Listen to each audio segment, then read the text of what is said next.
Good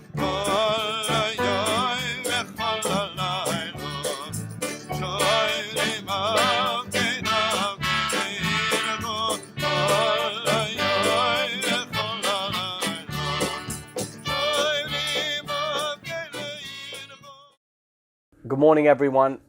I'm extremely delighted to be able to present this treasures from the Rabbi's library. We're now up to the 6th episode. And this episode I'm going to have to squeeze a lot of material in, so I'm going to be rushing through it as quickly as I can, but hopefully I'll be able to share enough material with you that you'll get a fair idea about the subject matter at hand. Let me begin by saying this. I write a lot and I love publishing, and in fact over the last couple of weeks I've published a new book. It's this book here, Or HaYoshar. I will be sending it out on the video. You'll see the title page. In a moment I'll show you a photograph. Here's the title page. Or HaYoshar is an incredible book. It's a book that was written by a man called Rav Shmuel Yitzchak Hillman. I'm actually a co-editor with someone called Yitzchak Isaac Herzog. Now, why is Yitzchak Isaac Herzog? Yitzchak Isaac Herzog was formerly the head of the Israeli opposition. He's now the chairman of the Jewish Agency. And in fact, over the next few days, I'm going to be recording a Zoom conversation with him about the publication of this book, which is an extremely important addition to the rabbinic literary publication world. Very, very exciting that we've published this book. Essentially what it is we've annotated the Or HaYoshar that was published 95 or so years ago, and Or HaYoshar on Sefer Bereshis, including Droshes and Hespedim, by Rav Shmuel Yitzchak Hillman, who was the father-in-law of the original Yitzchak Isaac Halevi Herzog, the grandfather of the man who's my friend, and his father-in-law, that means his wife's father, was Rav Shmuel Yitzchak Hillman, who at one time was a Rav in Glasgow, and later on was the Rosh Bezdin, the Av Bezdin in London. And after he retired from that position, and with the support specifically of the Sassoon family of London, he came to Eretz Yisrael in 1934, and he opened up a yeshiva, an incredible yeshiva. I'm going to talk more about that yeshiva with Isaac Herzog, Buji Herzog, when we have our conversation. And he was nifter in 1953. In any event, I think that he's one of the most extraordinary of all the Rabbonim of the early part and middle part of the 20th century, for all kinds of reasons, again, which we will go into that conversation that I had with him, with his great-grandson. But the question is how I ever got to be familiar with with Shmuel Yitzchak Hillman. Here's a painting of Rav Shmuel Yitzchak Hillman, which was painted by his son, David Hillman, who's extremely famous because he produced a number of stained glass windows for shuls in the UK. I'm going to put this book back here, but we're going to get back to it. I'm not yet sure how you can obtain it. I don't think it's yet available on Amazon. I co-wrote a biographical chapter, which is basically half of the book, together with Rabbi Yechiel Goldhaber of Yerushalayim. Also, we put together incredible notes, annotations, footnotes to the original work of Rav Shmuel Yitzchak Hillman, and an introductory letter from both me and Buji Herzog. So it's a very, very important and enjoyable find if you manage to obtain it. If you email me and tell me that you're interested in obtaining the book, I'll make sure to keep a list of all the people who email me and help you obtain the book once we know how it can be sent out to you in the midst of this difficult situation that we're in the middle of right now. My email address is pinidunner@gmail.com, pinidunner@gmail.com, pinidunner@gmail.com. So, why was I ever interested in Rabbi Shmuel Yitzchak Hillman? And the answer is very simple. I had no idea who he was, and I'd never come across him. But when I first began collecting Judaica, Hebraica, and I had this interest in old antiquarian rabbinic works, I was offered a book which I found so extraordinary that I decided I was going to buy it, and one thing led to another, and suddenly I discovered Rav Shmuel Yitzchak Hillman. We're going to get back to Rav Hillman a little bit later on. I want to show you the book that I discovered. I'm probably going back to around the year 2001, 2002. That was the very earliest years of my collecting. Although I had books, antiquarian books before then, I wasn't a serious collector until then, so it's almost 20 years ago. The book is this book here. I'm going to have to move my chair back. It's the largest rabbinic book ever published. Here we have it. It started off, I'm going to the title page. The Shas HaGodol Shebigdolim. The Shas HaGodol Shebigdolim was here we have it. It's a large book, okay? So it's actually 14 inches high, 18 inches high and 14 inches across, which means when you open it, it's 28 inches across. It was published by a man called Rabbi Joseph Shapotshnick. Rabbi Joseph Shapotshnick, you see his name over here, and hopefully Carly will get all these images into the video when we put that up on YouTube. Shas HaGodol Shebigdolim is an extraordinary work, and I'll tell you why. It was published in 1919, and in 1919, the study of Talmud was limited to people who were either studying in yeshiva or were getting a shir. It was what was known in those days as a Chevra Shas shul. What's a Chevra Shas shul? A Chevra Shas shul was before the concept of Daf Yomi. You had different Chevras in the shul. You had a Chevra Mishnayis, you had a Chevra Tehillim, and you had a Chevra Shas. So people who had studied Talmud, Gemara, Rashi, Tosfos, what's known in the rabbinic world as Gapas, they would obviously have to go to work at some stage to provide a livelihood for their families, but they didn't want to give up on the study of Gemara, and they would have specific times, either every day, usually every day, but sometimes just several times a week, when they would study a Masechta with somebody who they would pay, who was the rabbi of the Chevra Shas. You had shuls all over the world, in every major city in the world, known as the Chevra Shas. Sometimes they added the name of a particular city or town. You have Chevra Shas Varsha, Chevra Shas Vilna, Chevra Shas London, etc. So that you would know that this is a shul, that if you want to study Gemara on a regular basis, you go to this shul and you have a shir there. What about the rest of the Jewish community? Well, they couldn't study Shas.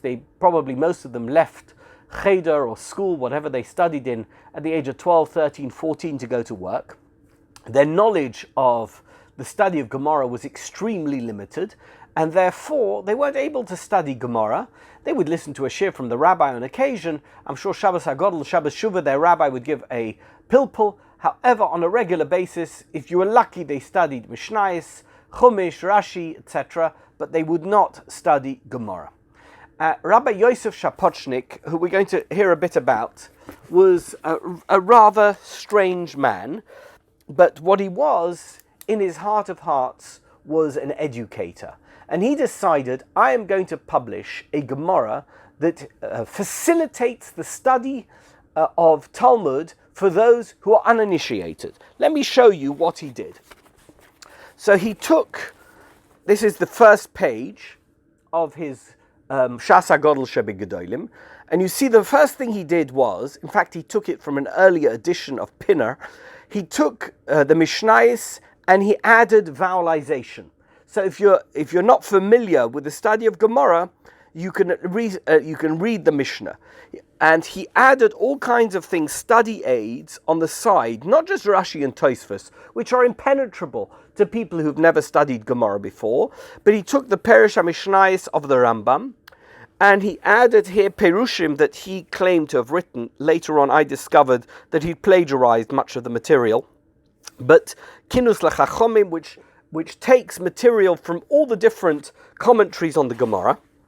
and he adds them to the page. Later on, he added a lot of material, interspersed it with material so that people could study Gemara. He then actually changed the Tzuras Hadaf so that Rashi was no longer in what we call Rashi print, which I've discussed in a previous episode, but in a much more easily read Ksav Ashuris, the basic print of Hebrew. And you can see that he's also added, I'm not sure if you can see it here, perhaps I'll try and add that on the video. He has added in punctuation in the Gemara, exclamation marks, commas, periods, question marks, etc., so that you can actually get a sense of the punctuation of the Gemara if you're going through the Gemara. And what he really was trying to do was to create a system by which ordinary people can study Gemara. Somebody could pick up a Gemara and not have to go to a shir. They could have this Gemara at home and want to learn Gemara brachas. In fact, I didn't bring them here today. I have here several other samples of other Masechtas that he tried to bring out. The only one he ever brought out in full was the Shas HaGodel Shebigdolim on Maseches Brachas. There are other, attempts to bring out other Masechtas. I believe I have pieces of Shabbos and Baba Basra. I'm not aware that any library in the world has them. I've managed to pick them up over the years. Very, very unusual. I'll tell you what's unusual about it. So we're now familiar with Art Scroll Schottenstein, and we're familiar with Mesifta Gemaras. We're familiar with the Steinsaltz Gemara. Koren has brought out Gemara with translation, which enables people who are not regular students of Talmud to study Talmud and gain some access to it. In fact, even later on, after Shapotshnick published his piece, the Sonsino translation was an attempt to do the same thing, was to open up Talmud study to those who are uninitiated. But in 1919, for somebody who came from the background that he did, and I'm going to talk about that background in a minute, to publish a Gemara that offers access to Talmud study for a much wider group of Talmud students or initiates, that was extremely unusual. He was an innovator. He was a trailblazer. He was unusual. Now, the problem with him is, well, to use the word problem, he was problematic. He was not a straightforward individual. Who was Joseph Shapotshnick? So I'm going to show you a picture here of him. Again, we're going to have that in the video. The picture is, this is Joseph Shapotshnick in his period of time living in Odessa. He came from a place in Europe called Bessarabia. Bessarabia today is called Moravia. It was part of the former Soviet Union. It was also part of the Russian Empire, close to Romania. And Bessarabia is best known for its capital city, Kishinev. But he didn't come from Kishinev. He came from, he was born in Kishinev, but his father came from a place called Belzhitz. He was known as the Belzhitzer Rebbe. We only know of him through Shapotshnick's writings. In fact, Shapotshnick was such a narcissist that he enabled the publication, encouraged, probably paid for the publication of 4 different biographies of his life during his lifetime. That means he wanted to make sure that he projected a certain image about himself, particularly because he had so many enemies during his lifetime.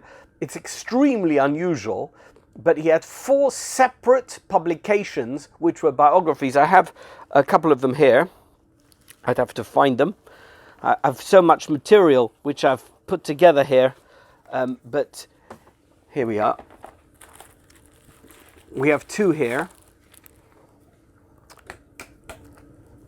So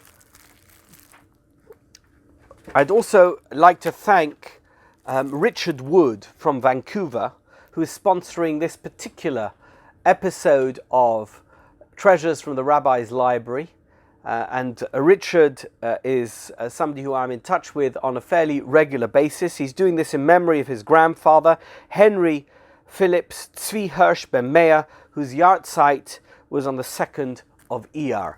I'm delighted that he is a sponsor. By the way, if there's anyone who's watching this episode who'd also like to be a sponsor of one of the episodes of Treasures, please be in touch with me, pinnydunner@gmail.com, and I will put you in touch with Carly, who will make the necessary arrangements. Thank you so much to Richard, and Mitzvah Hashem, your grandfather's neshama should have an aliyah. We should be zeichet to see Techias Hamesim. Here are two separate publications. Both of them are biographies published during the course of Joseph Shapotshnick's lifetime. Here we have an opening page with a photograph of Shapotshnick, and here's another one that was published. That one was published in 1927 when he was in the midst of a massive crisis to do with kosher meat. This is one that was published, I believe, a little earlier. Der Amass und Sheker, die Teilen Brillanten auf welchem man trägt. And this is about Hagon Rabbi Joseph Shapotshnick. It was written by somebody called Teitelbaum. I don't know if he was related to the Satmar Rebbe. Now, what I do want to say is this, that Rabbi Joseph Shapotshnick, the son of a Chassidish Rebbe, the third wife of a Chassidish Rebbe, his father died when he was quite young, in 1896. He was born in 1882, and at the age of 14, his father had died, and his mother was left a widow, and she moved to Odessa. Odessa at that time was the center. It was an interesting city. I don't know much if you know much about Odessa. Odessa was a new city in the Russian Empire that was created at the beginning of the 19th century, and the Jewish community there was quite new, and it was a community of people who were fairly either assimilated, or even if they weren't assimilated, were certainly not traditional as they were in the original Pale of Settlement. And the rabbi there was a man called Rabbi Shimon Shvabacher. Rabbi Shimon Shvabacher gave his sermon every week in the main shul in Odessa in German, because he was German. The Chazan was a very famous man who later moved to America, called Pini Minkowski. He was one of the greatest chazonim of his time, and in fact he wrote a 5-part biography, which I'm working on because I'd like to publish it with footnotes. It's a fascinating account of the community in Odessa. It appeared in a series of books called Reshumot, published by Chaim Nachman Bialik, and it was serialized in this series of books that came out, Pini Minkowski's recollections of his time in Odessa. In any event, the young Shapotshnick moves to Odessa with his mother, where he has a half-brother who's a wealthy man who is in the construction business, sells products for the construction industry. And I think that his mother opened a shop which was somehow connected to this construction business. And he went to study in a local Beis Medrash. He was quite a clever boy, young boy, and he obviously had private tutors throughout his time in Kishinev, because his father was a Rebbe. He couldn't go to school. He had to have private tutors, so he was fairly well educated for a young boy of his age. And he came to the attention of the local dayan. So the chief rabbi was Rabbi Shvabacher, but the local dayan, the Av Bezdin, was a very, very interesting man, a man called Rabbi Avram Yoel Abelson, a Litvak, who was a close friend from his years in Volozhin with the Netziv of Volozhin and with Rabbi Yoshe Ber Soloveitchik, the founder of the famous Soloveitchik family that we are so familiar with, and various other great rabbanim, including Rabbi Yitzchak Elchanan Spektor, the Rav of Kovna. He was the dayan of Odessa. He was, I would say, the principal halachic authority of Odessa. He loved Shapotshnick. He loved Joseph Shapotshnick. This young boy came, he's a fiery genius, he's very clever, he's very good at studying Gemara, and he took him under his wing, and he became his mentor. Now, Dayan Abelson was an interesting man because he was a big makel. What does it mean to be a makel? It means that you are very lenient in your application of Jewish law, in many instances, to the extent that you allow things that perhaps other rabbis elsewhere wouldn't allow. But he was living in Odessa. He had to maintain the standards of orthodoxy to the best extent that he could, without allowing it to slip to reform or worse. And therefore, he was often extremely lenient in his application of Jewish law. One very famous case was the case of Sarah Genner. Who was Sarah Genner? And here we have a book that describes this. It's a fascinating book called Takonos Agunot, Bedin Chalitzas Mumar, Lahalocha Lemaisa Poira Kodesh Odessa. And it's a series of tshuvas regarding Sarah Genner. Who was Sarah Genner? Sarah Genner was a woman who got married and her husband died. And when her husband died, she had no children, which meant that she had to go through a process called chalitza in order to remarry. The problem was that she had two brothers-in-law. Both of them lived in Odessa, but they were converts to Russian Orthodoxy. That means they were Christians, and they went to their bishop, and the bishop said, you cannot participate in a chalitza ceremony because it's a Jewish religious ceremony, and you're no longer Jewish. And therefore, I don't care what the rabbi says, you mustn't participate in the chalitza.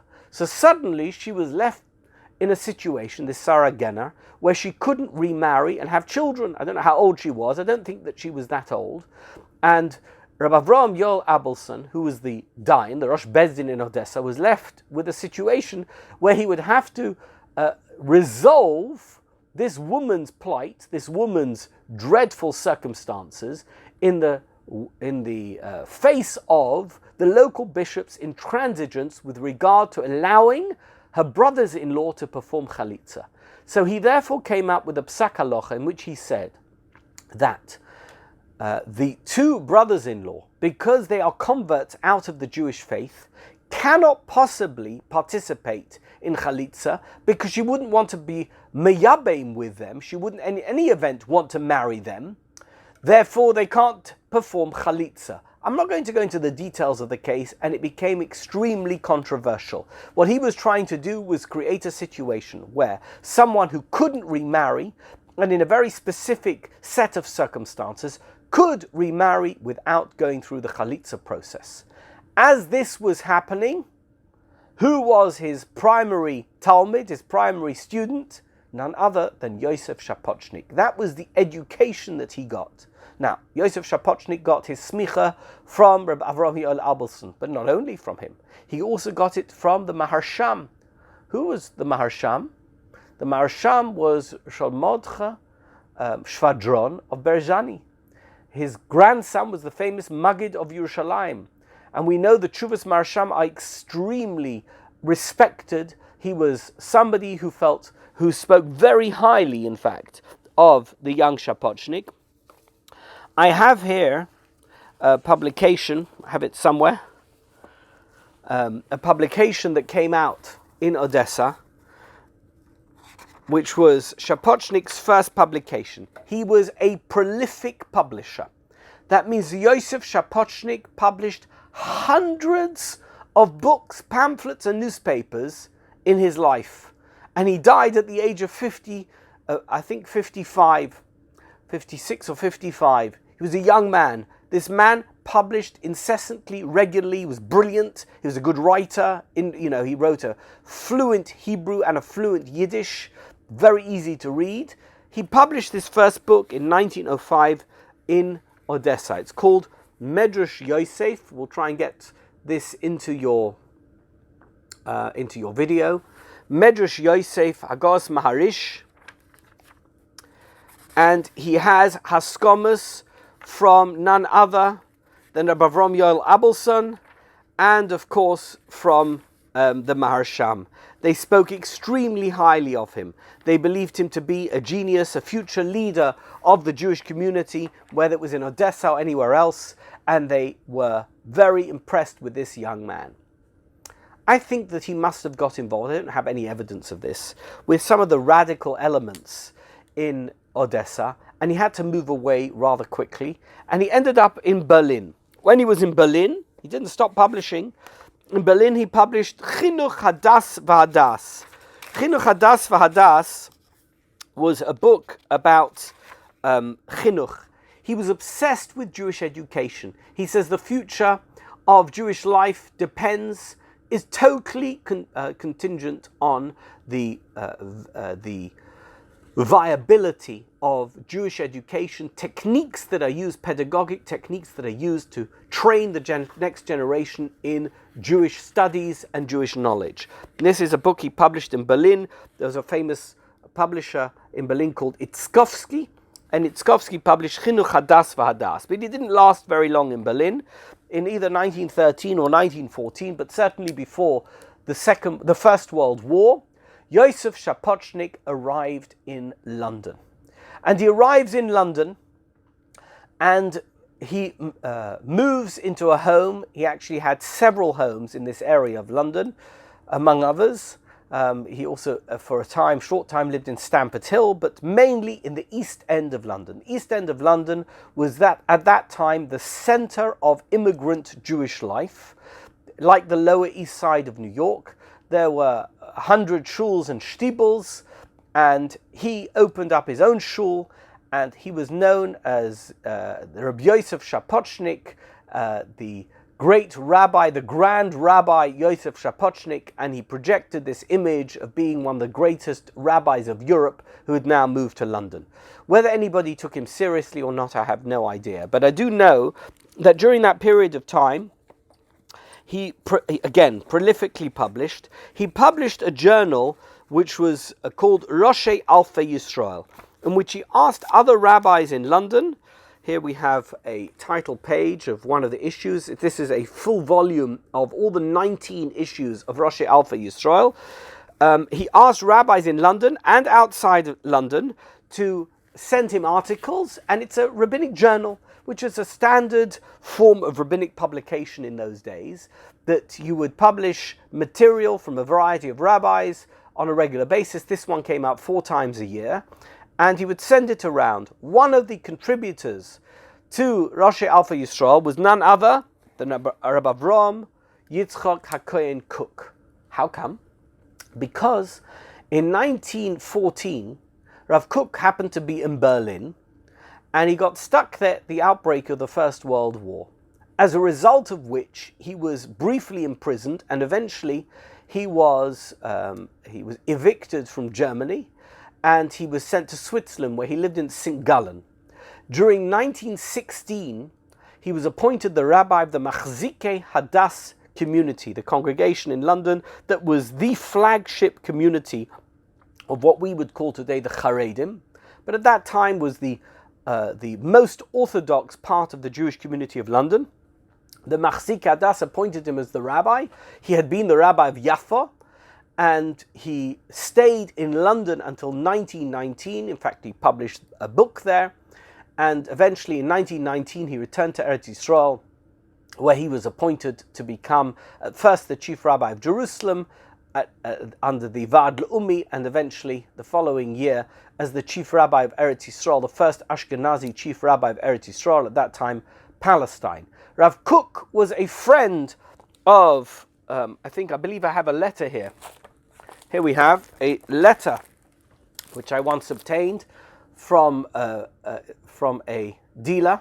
It's a letter of Rabbi Shapotshnick to Rav Kook, in which he discusses with him about selling chometz. It's an interesting letter, and he wants to tell Rav Kook that there's an inyan of hasogas gevul with regard to the selling of chometz. In any event, it's clear that he was in regular touch with Rav Kook and stayed in touch with him over the years. And it wasn't until the great crisis of the late 1920s that Rav Kook eventually fell out with him. But Rabbi Joseph Shapotshnick was ashamed of her, and for the years of the First World War, he was publishing Roshei Alfei Yisrael with contributions from a variety of different rabbis. And he also published the Shas HaGodel Shabigdolim, which we've seen, which was followed by the Shas, the beginning of it. You can see, I'm not sure if I showed the title page. The original title page was the Shas HaMasbir, but this was a second publication that was published in 1923. The Shas HaMasbir contained contributions from those who had received the Shas HaGodel Shabigdolim and wanted to be part of this incredible project. And it included contributions from none other than the Ostrovtzer Rebbe and his son, the Rav of Nashelsk. And this is the first time that anything from the Ostrovtzer Rebbe was published. And later, I do believe it's been republished in his name. And we have it. Me'er Einei Chachomim, Me'ei Sagon HaKodesh, V'chulu Reb Meir Yechil HaLevi Shlita, HaMechuna HaRebbi MeOstrovtzer. The Ostrovtzer Rebbe clearly held very highly of Shapotshnick to the extent that he was willing to have his material, his chidushim on Maseches Brochus, published in the Shas HaMasbir, which was an addendum to the Shas HaGodel Shebigdolim. Let me tell you about Rabbi Shapotshnick. He was a man who only wished to operate on his own, and yet he wanted to have the support of others. So he was a maverick. He was somebody who was clearly brilliant, but he had no idea about cooperating with other people if it meant having to be machnia, having to agree with something that they said that he didn't agree with. He was very bombastic, very opinionated, quite arrogant, and certainly of the view that no one came up to his level of understanding of the world, and therefore they were only there to support him, and if they didn't support him, they were his enemies. Notwithstanding their status anywhere else beyond his own orbit, as far as he was concerned, he was the king. And he opened up an organization which he called the Mefitze Rabbonim, the Rabbinical Association of which initially and essentially was set up to publish Torah publications, but eventually he took upon himself the role of being not just the president of this organization, Chevra Klolis Mefitze HaTorah it was called. He wasn't just the president, he started calling himself the chief rabbi. He says there's two chief rabbis in London. One of them is called Chief Rabbi Joseph Hertz, and the other one is Chief Rabbi Joseph Shapotshnick. But only one, there's no room for two Josephs, there's only room for one Joseph. And the other Chief Rabbi Joseph Hertz was chosen by non-rabbis, but he has been promoted to his position as the Chief Rabbi of the Chevra Klolis Mefitze Torah only by Rabbonim, and therefore he is the only true Chief Rabbi, not just of London, but of Great Britain and of the British Empire. So he had a folie de grandeur. He believed that he was far greater than he actually was, and on that basis he began to act. Now the first thing he did was he started to give hechsherim to butcher shops in London. He was a social activist. He mixed with some of the poorest people of the East End who looked up to him, who considered him not just to be a great rabbi, but a spiritual leader, somebody who could perform miracles perhaps, and he later played on that, and as a result of which he began to give hechsherim to butcher shops. It's always a big mistake, because then immediately you're up against competition. The competition in London was the London Beis Din, which had something called the Board of Shchita. They weren't too happy with Shapotshnick acting as a Rav HaMachshir in London and encroaching on their territory.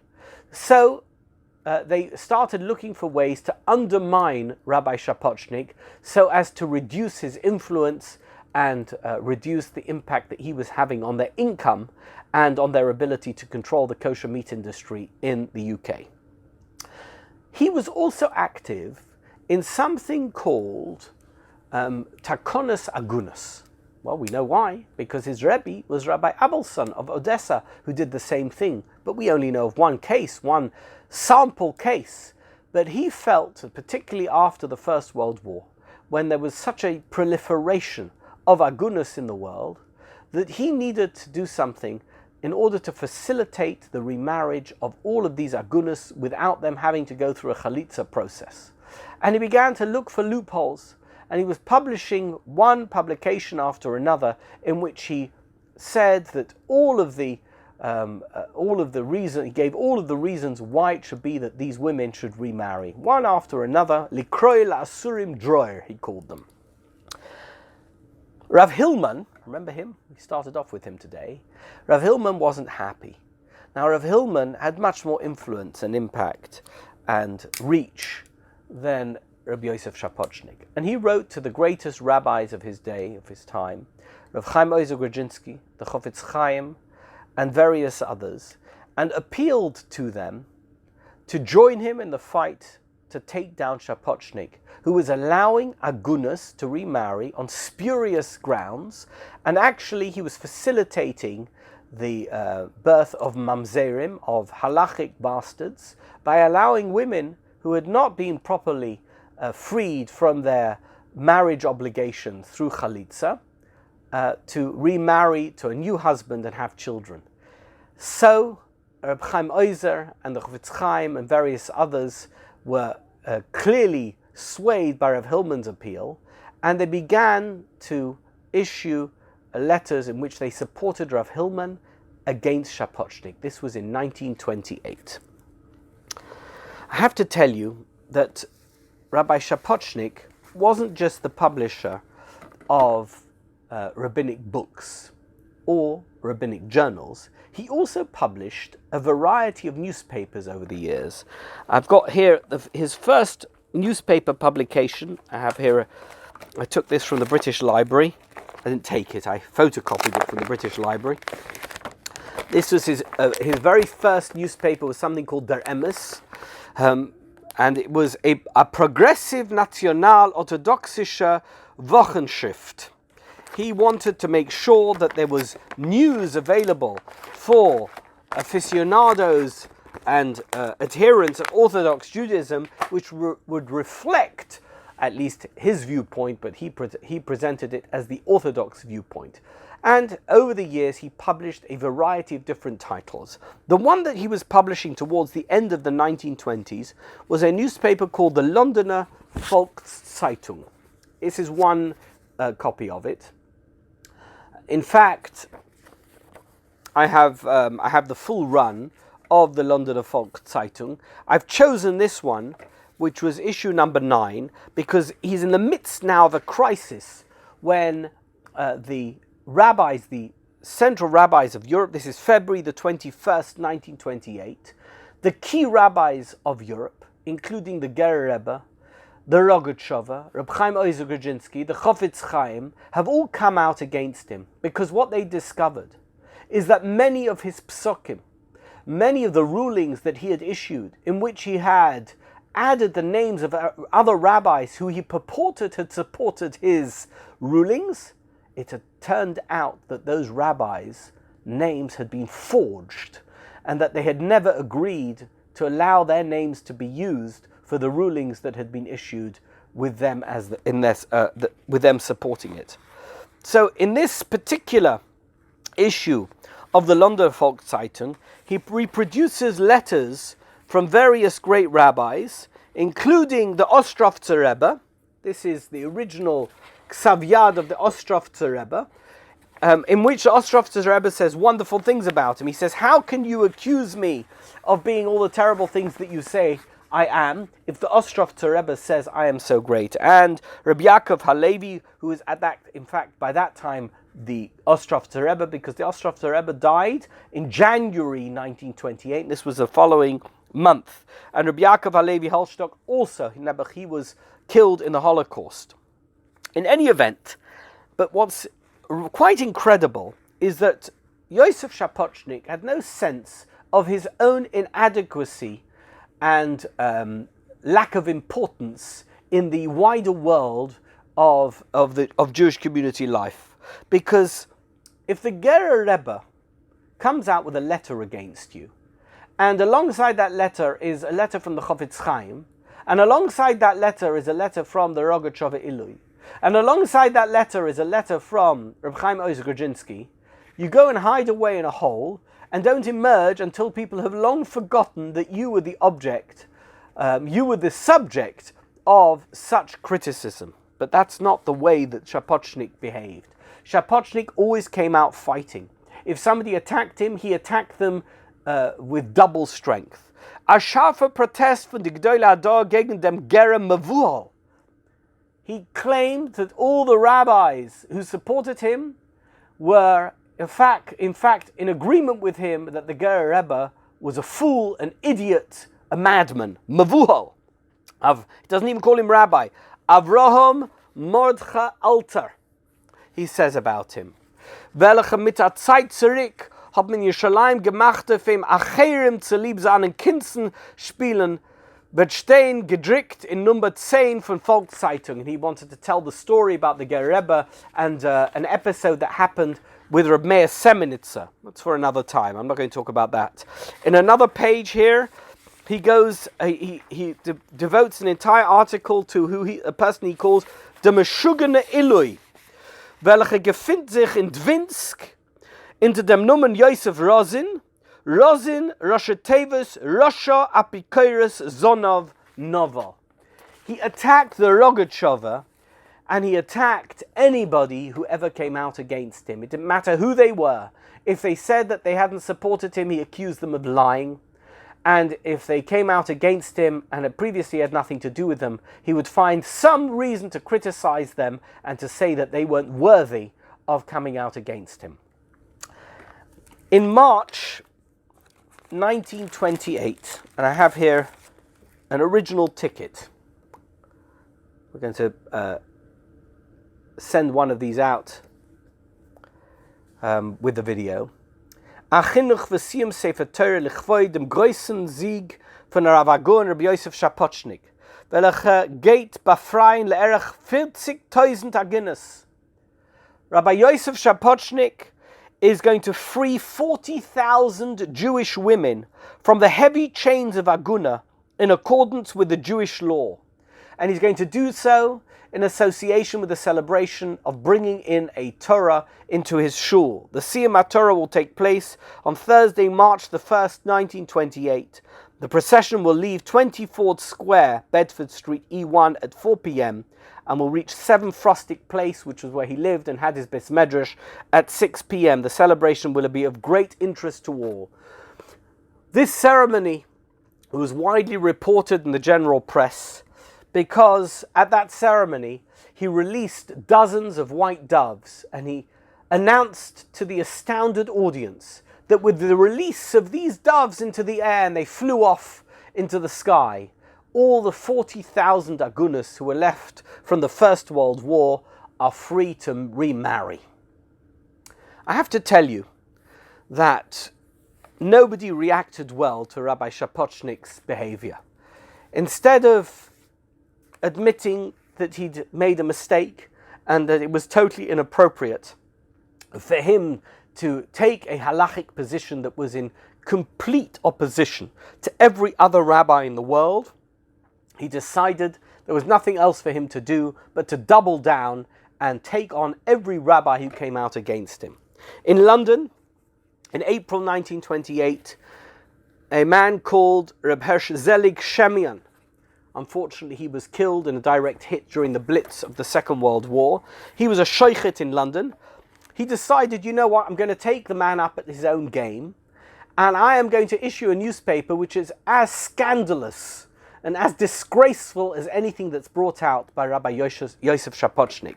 And he did that, and he brought out a newspaper which was based on the Londoner Volkszeitung, in which he accuses Shapotshnick of some of those terrible things. I'm not going to even repeat them. But you can see here the entire newspaper is devoted to completely taking down Joseph Shapotshnick.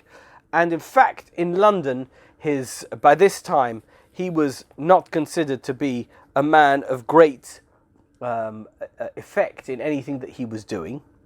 But at the same time, Rav Shmuel Yitzchak Hillman, who was the Rosh Bezdin in London, and who was seeing this disaster unfold before his very eyes, decided that he needed to have a concerted campaign to take Shapotshnick down. Because this man had, maybe he had started with good intentions. Maybe he wanted to help people who were in difficult social situations.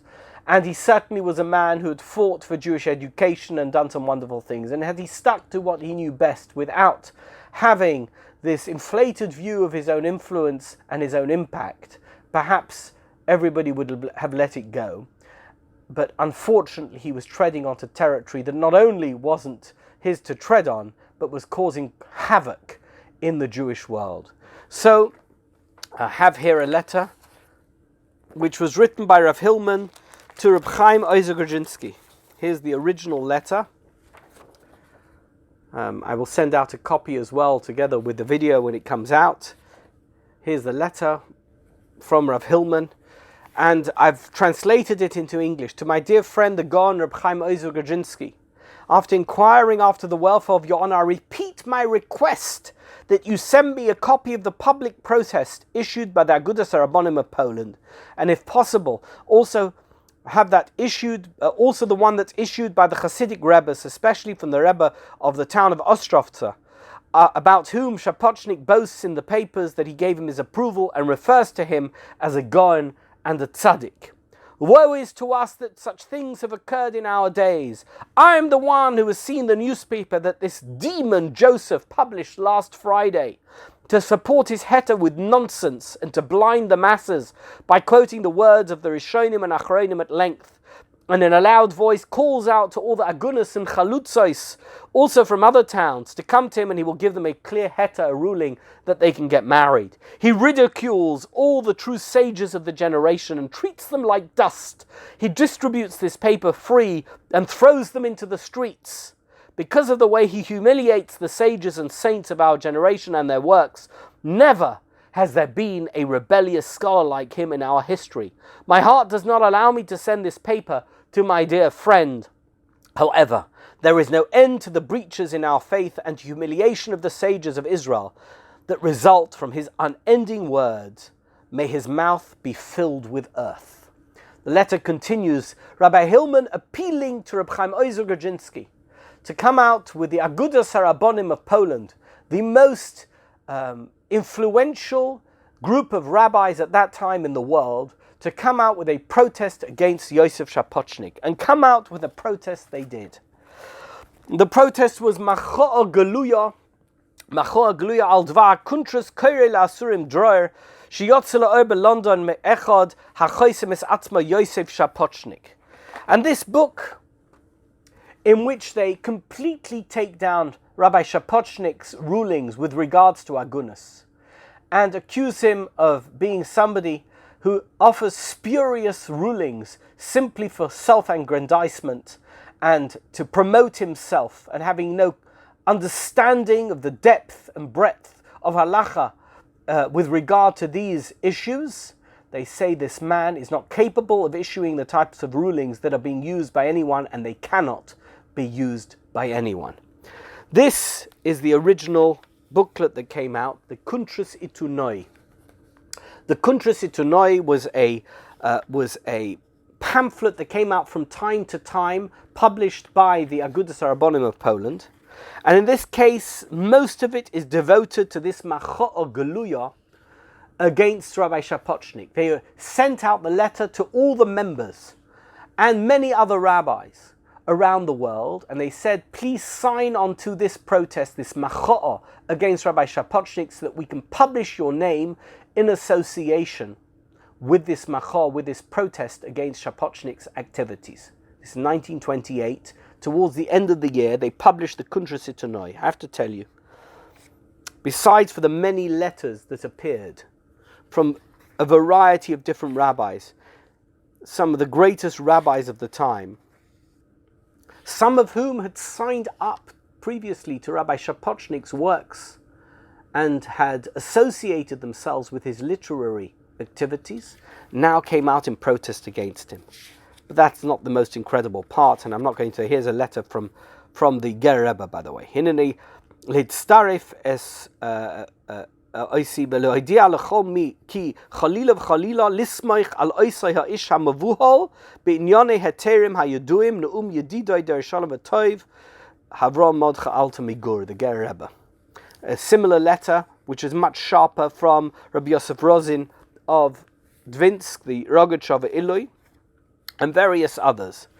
But the most incredible part of this publication is the alphabetical list of rabbis, which goes on for page after page after page, who agreed that Rabbi Shapotshnick's activities were utterly inappropriate and couldn't possibly be countenanced in the rabbinic world and in the Jewish world.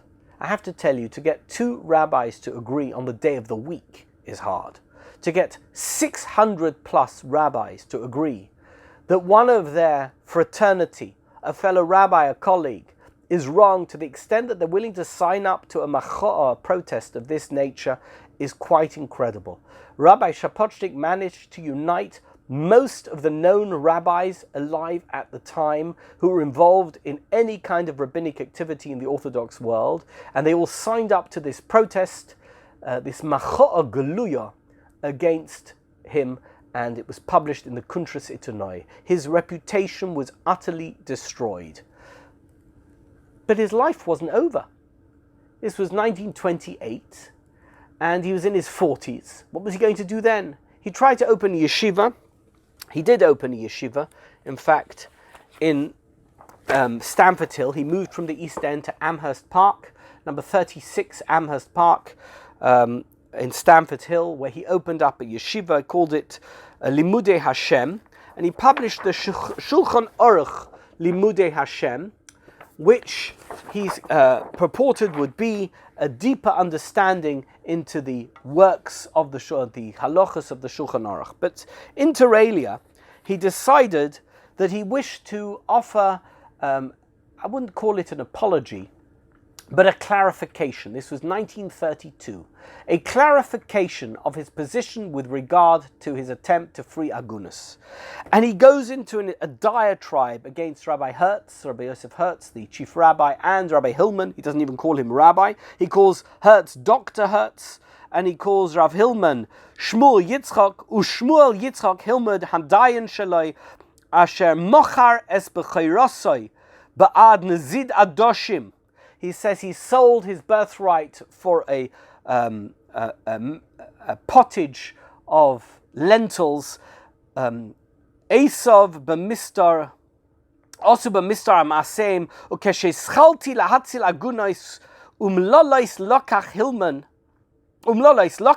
ezeu olim katanim echod me'asfarim aktanim. He claimed that Hillman selectively chose a bunch of his publications and sent them to the rabbis of Europe to besmirch his name. In any event, he offers some mitigation, which of course was a pack of lies, but he needed to rehabilitate himself. He moved back to the East End from Stamford Hill because his yeshiva there was singularly unsuccessful, and he began to behave as a rabbi who offered miracle cures for those who were suffering from various ailments.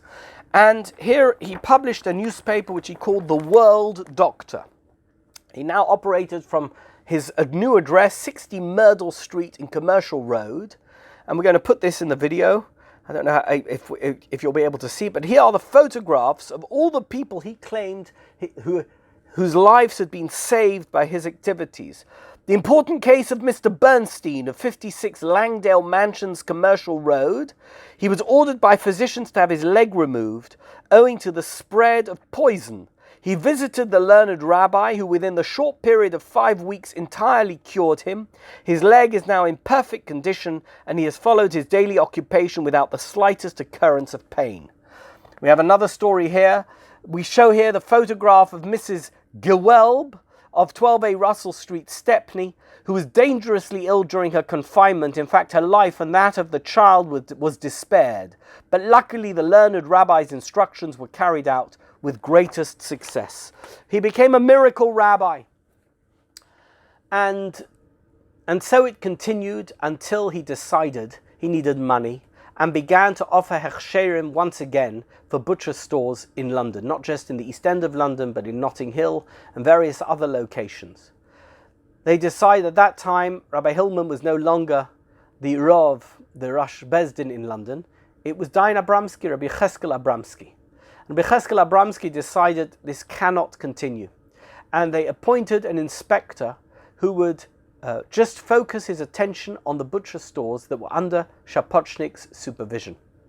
And they discovered that every single one of the butcher stores under his supervision was selling meat that was bought from a treif meat market. And he obviously didn't employ mashgichim, and he would visit the stores, I guess, once a day, once a week, or whatever it was, and he had no idea where the meat came from, as a result of which they issued in the Jewish Chronicle of the time, also needs a refuah shalema from COVID, the Jewish Chronicle, here are all the butcher shops that were discovered to be treif, even though they had the hechsher of Shapotshnick. His reputation was entirely destroyed, and his life was more or less over. One of the butchers was taken to court, and this is a famous story. Rabbi Abramsky was called to court to give evidence that the situation was untenable and the man's butcher shop was utterly treif. And the judge said, Rabbi Abramsky, on what basis are you here today? And Dan Abramsky said, I am here as the greatest halachic authority of Europe. And the judge says, doesn't your religion teach you to practice humility? He said, yes, my lord, but I am here speaking under oath. That trial took place in October-November of 1937, by which time Shapotshnick had already died. Shapotshnick, who was meant to give evidence at the trial, became sick with an illness called stricture, which meant that his kidneys had packed up and he was no longer able to go to the bathroom, and they needed to remove all the blockages that were holding his bladder, and he went to the hospital. He never came out alive. He died on the operating table on a Monday morning. They wanted to bury him, his family. He had a son called Levi Shapotshnick, Louis Shapotshnick, who wanted to bury him. His wife was still alive, but none of the communities would bury Shapotshnick. Such was his bad name that they wouldn't bury him. Not the United Synagogue, which was the community over which Rabbi Hertz was chief rabbi and Dan Abramsky was the Rosh Bezdin, nor the Federation of Synagogues, which predominantly was the immigrant community of the East End and beyond. The only synagogue or community that would countenance, that would agree to bury him, was the fledgling Adas Yisrael community, which had only recently, about 10 years earlier, opened a cemetery in Enfield, in London, just outside London at that time, Enfield, and that's where he's buried. I have here a photograph of his grave in Enfield. I have to tell you, my own parents are buried in Enfield, and there's some very great rabbis. My grandparents are buried in Enfield. Rabbi Joseph Shapotshnick is buried on the side of a path in Enfield in a forgotten section of the cemetery, and this is his grave, on which it says, Ish Godel, I can't read it properly, something Chochom va'adir, Chorif uboki, a great genius, Choinin dalim es achlet tzora, somebody who always helped people in need, Hamafursum b'chol arba pinois ha'olam, known in all the four corners of the world, Hamoitzi la'or, who brought out the publications, V'hamafarish Shas HaGodol, brought out the great book with which we began our talk today, the Shas HaGodol, Shas HaMasbir, Shas HaKoilel, Shas HaMashpia, Kedushas Hashem, Rosh Alpha Yisrael, Cheirus Olam. These are all the names of his books that he came. This is written on his gravestone. V'oit Svarim Yekarim, Harav Agon, Rav Joseph Shapotshnick, Nifter B'Yom Tes Zayin Mar Cheshvan, Tov Reish Tzadiches. He died on the 16th of Cheshvan in 1937. That, my friends, is the kaleidoscope through some of the literary works and the information I've garnered and collected over the years. The life of Joseph Shapotshnick, maverick rabbi who lived in London during the interwar years, forgotten by most, but interesting to many once they've heard the story of his life. Thank you so much. Thank you for listening.